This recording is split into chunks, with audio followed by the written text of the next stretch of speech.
বৃক্ষ দিয়ে সাজাই দেশ, সমৃদ্ধ করি বাংলাদেশ। এই প্রতিপাদ্যকে সামনে রেখে সামাজিক সংগঠন রাইট টক বাংলাদেশ এর উদ্যোগে চলছে মাসব্যাপী সারা দেশে বৃক্ষরোপণ কর্মসূচি। রফিকুল ইসলাম সাবুলের প্রতিবেদনে ক্যামেরায় ছিলেন জিয়ারুল ইসলাম জিয়াম। শুক্রবার বিকেলে এই কর্মসূচির ধারাবাহিকতায় রংপুর হাই স্কুলে বৃক্ষরোপণ করে বিভিন্ন ফলজ গাছের চারা বিতরণ করেন রাইট টক বাংলাদেশের রংপুর মহানগর শাখা। বাংলাদেশে একসময়ে ব্যাপক সবুজায়ন ছিল, সেই প্রকৃতি এখন তেমন নেই।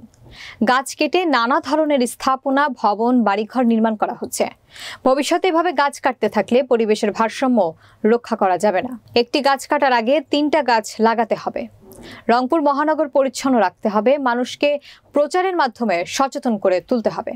নিজের ময়লা নিজ দায়িত্বে ডাস্টবিনে ফেলতে হবে। রাইট টক বাংলাদেশের স্বপ্ন এবং স্লোগান বাস্তবায়নে নিরলস শ্রম দিয়ে যাবে সে প্রত্যয়ে পরিচ্ছন্ন এবং সবুজ বাংলা আগামীতে দেখার প্রত্যাশা ব্যক্ত করেন রাইট টক বাংলাদেশের রংপুর মহানগরের নেতৃবৃন্দ এবং সদস্যরা।